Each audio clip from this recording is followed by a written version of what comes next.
الحمد للہ وکفی وسلام علی عبادہ الذین اصطفی اما بعد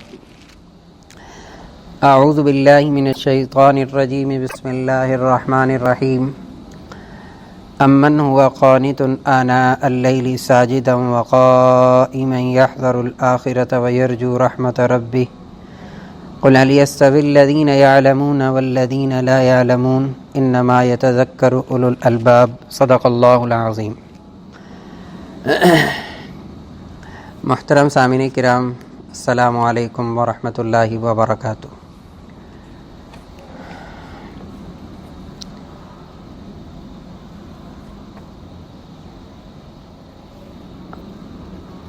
ہمارے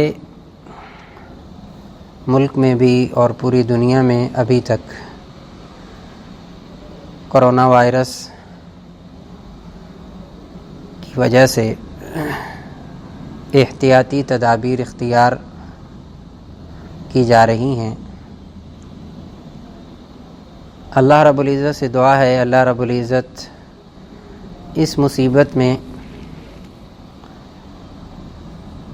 ہمیں ثابت قدمی عطا فرمائے اور اللہ رب العزت اس مصیبت سے اللہ تعالیٰ کی طرف رجوع ہم سب کو نصیب ہو جائے اور اس پر جو اجر ہے اللہ کی طرف سے اللہ تعالیٰ ہمیں وہ نصیب فرما دے۔ آج کی نشست میں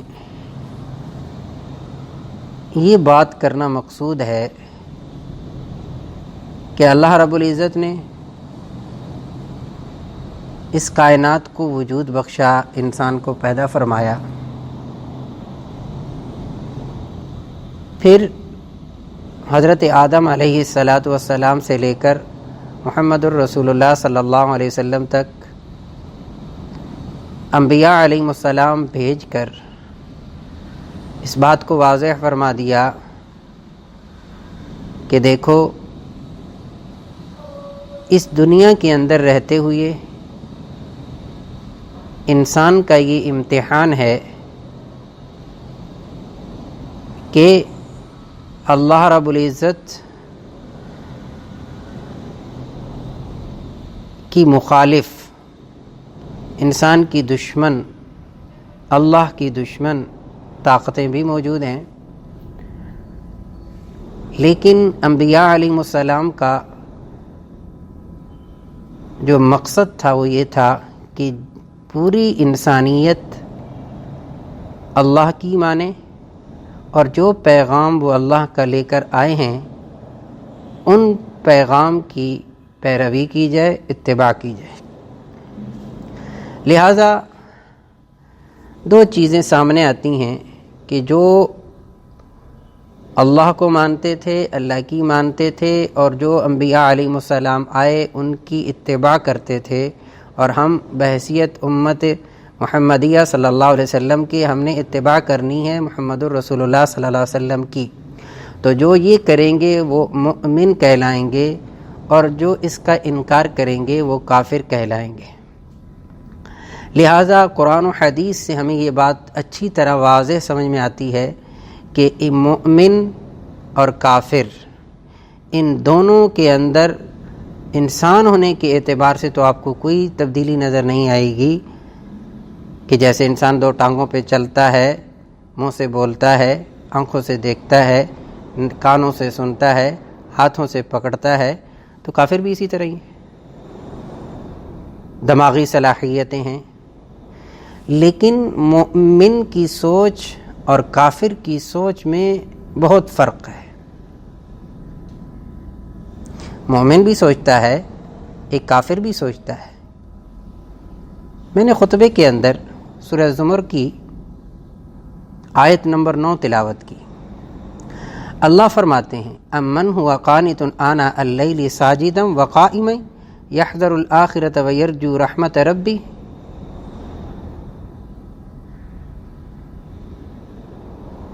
سورہ زمر آیت نمبر 9۔ کیا ایسا آدمی اس کے برابر ہو سکتا ہے جو رات کی گھڑیوں میں عبادت کرتا ہے، کبھی سجدے میں کبھی قیام میں، آخرت سے ڈرتا ہے، تو یہ اس کے برابر نہیں ہو سکتا جو یہ نہیں کر رہا۔ هل يستوي الذين يعلمون والذين لا يعلمون، کیا وہ جو جانتے ہیں اور جو نہیں جانتے وہ سب برابر ہو سکتے ہیں؟ کہنے کا معنی یہ ہے کہ آخرت کا جو حساب و کتاب اگر نہ ہو تو پھر اس کا نتیجہ کیا نکلے گا کہ مومن، کافر، بدکار اور نیک سب برابر ہو جائیں گے۔ حالانکہ ایسا نہیں ہے۔ اور ایک جگہ اللہ رب العزت نے تو یہاں تک فرمایا قل من رب السماوات والارض، سورۃ الرعد آیت نمبر 16، قل من رب السماوات والارض، نبی جی آپ ان لوگوں سے فرما دیجئے کون ہے جو آسمان اور زمینوں کا بادشاہ ہے، پروردگار ہے؟ قل اللہ، آپ فرما دیجئے اللہ کی ذات ہے۔ افاتخذتم من دونہ اولیاء لا یملکون لانفسہم نفعا ولا ضرا، کوئی ہے ایسی ذات جو تمہیں نفع اور نقصان پہنچا سکے جو اس کی مالک ہو؟ ہرگز نہیں۔ هل يستوي الاعمى والبصیر، کیا دیکھنے والا اور نہ دیکھنے والا برابر ہو سکتا ہے؟ کیا اندھیرے اور روشنیاں برابر ہو سکتی ہیں؟ هل تستوي الظلمات والنور، تو مومن اور کافر کسی بھی اعتبار سے برابر نہیں ہو سکتے۔ کیوں کہ مومن جو سوچتا ہے، مومن کی جو سوچ ہے وہ ظاہری اسباب پر کم ہوتی ہے، باطنی اسباب پر زیادہ ہوتی ہے۔ ظاہری اسباب، جیسے ہم اسی کی مثال لے لیں، یہ جو وائرس پھیلا ہوا ہے، ایک اس کی ظاہری اسباب ہیں جو اختیار کی جا رہی ہیں، بار بار سنائی جا رہی ہیں، بار بار بتلائی جا رہی ہیں کہ ماسک پہن کے رکھیں، ایک دوسرے سے ہاتھ نہ ملائیں، فاصلے پہ رہیں، آپس میں مجتمع اکٹھے نہ ہوں، یہ ظاہری اسباب ہیں۔ ایک بات تو یہ، دوسری بات اچھی طرح ایمان والوں کو ذہن میں رکھنی چاہیے کہ اللہ کی طرف سے جو وبا آتی ہے، جو مصیبت آتی ہے، مومن جب اس بیماری پر، اس مصیبت پر، اس وبا پر صبر کرتا ہے تو اللہ اس کو بڑے انعام سے نوازتے ہیں، بہت بڑے انعامات سے نوازتے ہیں۔ اگر میں یوں کہوں کہ جب حضرت عمر بن خطاب رضی اللہ تعالی عنہ کے زمانے میں ایک جگہ شام کے علاقے میں طاعون پھیلا، حضرت ابو عبیدہ بن جراح رضی اللہ تعالی عنہ وہاں کے امیر تھے۔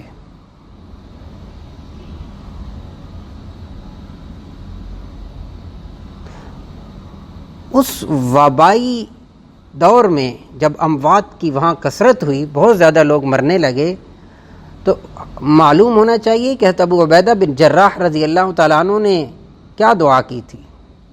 جب وہ فوت ہوئی اسی وبا سے، حضرت معاذ بن جبل رضی اللہ تعالیٰ عنہ جب امیر بنے، انہوں نے کیا دعا کی تھی؟ مجھے تو ڈر لگتا ہے۔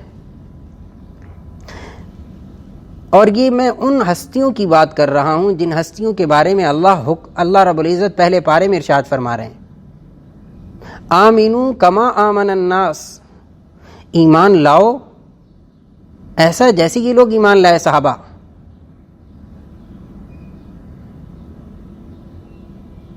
کسوٹی بتائی ایمان کی کہ صحابہ کا ایمان معیار ہے، ان کی طرح ایمان اپناؤ، ایمان اختیار کرو جیسے ان کا کیسا ایمان تھا۔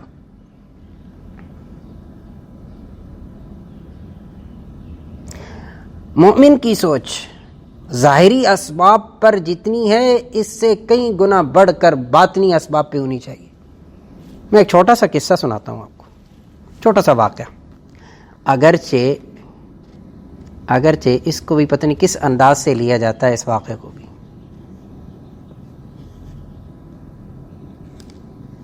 عجیب،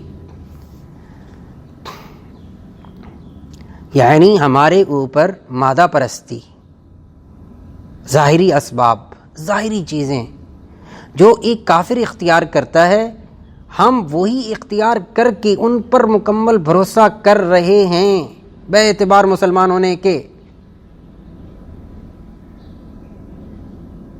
بے اعتبار مسلمان ہونے کے۔ ایک چھوٹا سا واقعہ ہے، وہ سن لیجیے۔ یہی ہے ابو عبیدہ بن جراح رضی اللہ تعالیٰ عنہ۔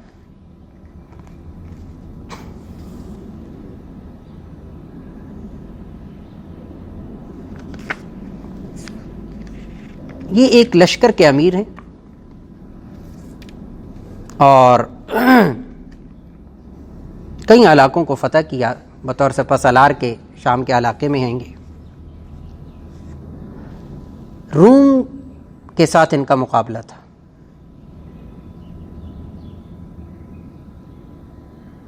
سپر پاور،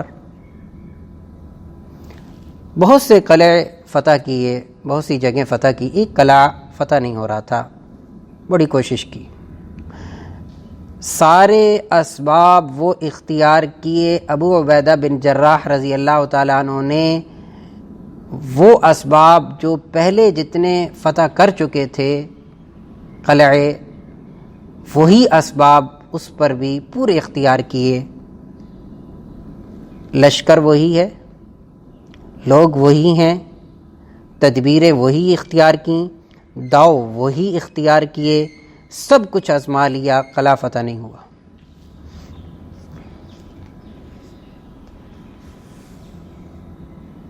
حضرت ابو عبیدہ بن جراح رضی اللہ تعالیٰ عنہ نے پورے لشکر کو جمع کیا اور فرمانے لگے، دیکھو کہ ظاہری اسباب تو ہم نے اختیار کیے ہیں، آزما چکے ہیں، لیکن کامیابی حاصل نہیں ہو رہی۔ لگتا ہے کہ ہمارے عمل کے اندر کوئی خرابی واقع ہو رہی ہے، جس کی وجہ سے یہ قلعہ فتح نہیں ہو رہا۔ غور کیا تو کہا ہم سے ایک سنت چھوٹی ہے۔ صحابہ سے فرض کے چھوٹنے کا تصور نہیں کیا جا سکتا، یاد رکھیے گا، کہ قصدن جان بوجھ کر صحابی رسول فرض کو چھوڑ دے، یہ تصور نہیں کیا جا سکتا۔ انسان تھے وہ بھی، لیکن ہر ایک کے ساتھ وعد اللہ الحسنہ، ہر ایک کے لیے کہہ دیا گیا رضی اللہ عنہم ورضوا عنہ۔ ایک ایمان والی کی سوچ، ایک مومن کی سوچ۔ کہا ہم سے کوئی سنت چھوٹی ہے جس کی وجہ سے یہ قلعہ فتح نہیں ہو رہا، اور سنت کون سی؟ مسواک کرنے کی سنت۔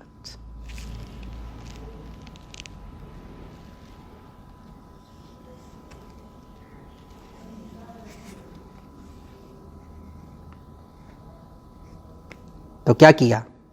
سب کو کہا مسواک کرو۔ مسواک کی سنت پر عمل ہوا، قلعہ فتح ہو گیا۔ تاریخ کا حصہ ہے یہ بات، تاریخ کا حصہ ہے یہ بات۔ ان تنصروا اللہ ینصرکم، تم اللہ کی مدد کرو گے، یعنی اللہ کے دین کی مدد کرو گے، یعنی اللہ رب العزت نے جو احکامات دیے ہیں ان احکامات کی پابندی کرو گے، ینصرکم، وہ تمہاری مدد کرے گا۔ لہذا کافر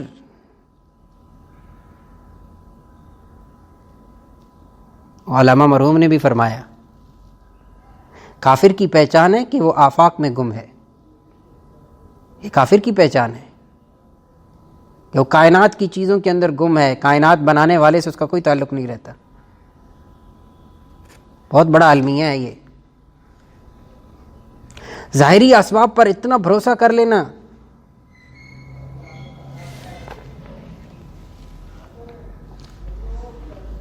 سورہ آل عمران کے اندر اللہ تعالیٰ کیا فرماتے ہیں؟ اِن ینصرکم اللہ فلا غالب لکم، اللہ اگر تمہاری مدد اللہ فرمائے، فلا غالب لکم، تمہارے پر کوئی غالب نہیں آ سکتا، وَإِن يَخْذُلْكُمْ، اور اللہ مدد نہ کرے، فَمَنْ ذَا الَّذِي يَنْصُرُكُم مِّن بَعْدِهِ، تو بتاؤ کون ہے جو اللہ کے علاوہ تمہاری مدد کر سکے گا، وَعَلَى اللَّهِ فَلْيَتَوَكَّلِ الْمُؤْمِنُونَ، اور ایمان والوں کو صرف اللہ پر ہی توکل کرنا چاہیے، بھروسہ صرف اللہ کی ذات پہ ہونا چاہیے۔ خدا کی قسم بیماری اللہ کے حکم کے بغیر نہیں لگ سکتی، اور خدا کی قسم بیماری سوائے اللہ کی ذات کے کوئی چیز دور نہیں کر سکتی اس کے اذن اور حکم کے بغیر۔ وَإِذَا مَرِضْتُ، جب میں بیمار ہوتا ہوں، فَهُوَ يَشْفِينِ، وہ شفا دیتا ہے۔ انبیاء علیہ السلام کے قصص کو پڑھ لیا جائے،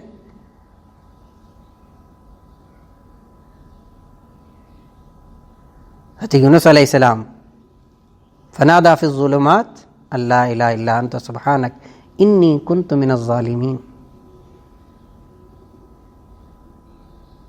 ہر موقع پر رسول اللہ صلی اللہ علیہ وسلم نے صحابہ کا مزاج یہ بنایا کہ ہر موقع پر جب بھی تکلیف آئی، ظاہری اسباب کے ساتھ ساتھ بہت زیادہ مومن کو جو بھروسہ ہوتا ہے وہ اللہ کی ذات پر ہوتا ہے۔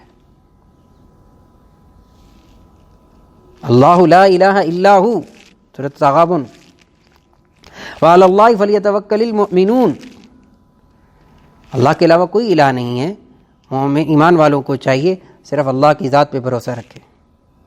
وتوکل، توکل کیجئے کس پر؟ علی الحی الذی لا یموت، ایسی ہستی پر، ایسی زندہ جاوید ہستی پر جس پر موت کی نہیں۔ ومن یتوکل علی اللہ فهو حسبہ، جو بھی توکل اختیار کرتا ہے اللہ کی ذات پر، اللہ کی ذات اس کے لیے کافی ہے۔ ان اللہ بالغ امری، اللہ اپنا کام پورا کر کے رہتا ہے۔ ہمیں چاہیے، اس وقت بہت بڑی ضرورت ہے اس بات کی، نمبر ایک، جتنی بھی اللہ رب العزت کی نافرمانیاں ہیں، جتنے بھی ہم گناہ میں پڑے ہوئے ہیں، چاہے ہم انفرادی طور پر ہیں، اجتماعی طور پر ہیں، ہم سب کی ذمہ داری ہے کہ ہم ان گناہوں کو چھوڑیں، اللہ کی نافرمانیوں سے باز آ جائیں، اور جتنے فرائض ہماری طرف متوجہ ہیں ان تمام فرائض کی ادائیگی میں انسان لگ جائے۔ نمبر ایک، گناہوں سے بچے، نمبر دو، فرائض پورے کرے، فرائض کی ادائیگیوں میں سنتوں کا اہتمام کرے، توبہ اور استغفار کرے،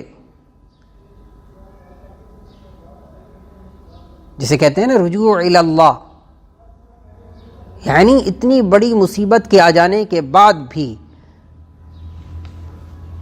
ہماری زندگیوں میں کوئی تبدیلی نہیں آئی، صرف یہی تبدیلی آئی کہ پہلے ہم پھرتے رہتے تھے، اب گھروں میں بٹھا دیا گیا بس۔ باقی ہماری دیکھنے کی چیزیں پاکیزہ نہ ہو سکیں، معذرت کے ساتھ دیکھنے کی چیزیں پاکیزہ نہ ہو سکیں، سننے کی چیزیں پاکیزہ نہ ہو سکیں۔ یہ فارغ وقت، یہ جو اوقات ملے ہیں گھر کے اندر، ان کو کہاں صرف کیا جا رہا ہے؟ کن چیزوں کے دیکھنے میں صرف کیا جا رہا ہے، کن چیزوں کے سننے میں صرف کیا جا رہا ہے؟ ہمیں کیا سنایا جا رہا ہے، ہمیں کیا دکھایا جا رہا ہے؟ ہم تو مسلمان ہیں، ہمارا بھروسہ اللہ کی ذات پر، خدا کی قسم جب تک فرمایا تم اللہ پر توکل کرو جس طرح اس پر توکل کرنے کا حق ہے، پھر اللہ کیسی مدد کریں گے؟ سیدنا علی المرتضیٰ رضی اللہ تعالیٰ عنہ مسجد میں تشریف لائے، امیر المومنین ہیں، خلیفہ وقت، نفل نماز پڑھنے لگے تو حضرت یعلا ابن مرہ رضی اللہ تعالیٰ عنہ فرماتے ہیں کہ ہم نے دیکھا کہ امیر المومنین ہیں، اکیلے ہیں، نفل پڑھ رہے ہیں، کہیں ایسا نہ ہو ان کو کوئی تکلیف پہنچائے، کوئی ان پر حملہ آور ہو جائے، لہٰذا 2 بندے ان کا پہرا دینے لگے۔